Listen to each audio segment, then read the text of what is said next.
Back stitch നമ്മൾ പഠിച്ചു കഴിഞ്ഞു അല്ലേ? ഇനി വൈപ്പിംഗ് ബാക്ക് സ്റ്റിച്ച് ആണ് പഠിക്കാനുള്ളത്. വൈപ്പിംഗ് ബാക്ക് സ്റ്റിച്ച് പഠിക്കുമ്പോൾ ശ്രദ്ധിക്കേണ്ടത് ആദ്യം ഒരു ബാക്ക് സ്റ്റിച്ച് കൊടുക്കുക.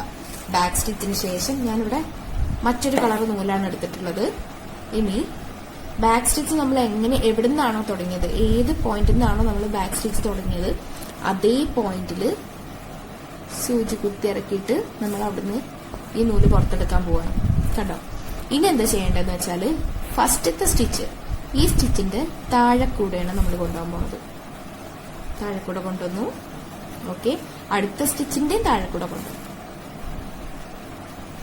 അടുത്ത സ്റ്റിച്ചിന്റെ താഴെ കൂടെ, അതായത് ഇതിങ്ങനെ റിപ്പീറ്റ് ചെയ്തുകൊണ്ടേ ഇരിക്കുക. ശ്രദ്ധിക്കേണ്ട കാര്യം, നമ്മൾ താഴെ കൂടെയാണ് ഈ നൂല് കൊണ്ടുവന്നിട്ടുള്ളതെങ്കിൽ പിന്നെ ഒരിക്കലും ഈ മേലെ കൂടെ സൂചി ഇങ്ങനെ കുത്തി ഇറക്കരുത്, ഇതിൽ കൂടെ സൂചി ഇറക്കരുത്.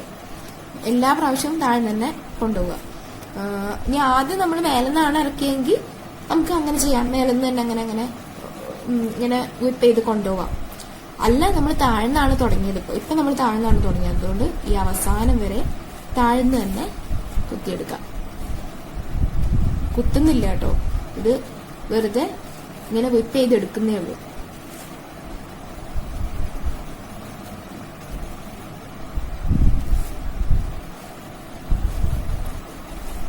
എന്നിട്ട് ഇതിന്റെ എൻഡിൽ എന്ത് ചെയ്യാം, എൻഡില് ഇത് എവിടെയാണോ തുടങ്ങിയത്, അതായത് ഈ താഴെയുള്ള ബാക്ക് സ്റ്റിച്ച് എവിടെയാണോ നമ്മൾ തുടങ്ങിയത് ആ പോയിന്റിൽ തന്നെ ഇത് കുത്തിയിറക്കി എടുക്കാം.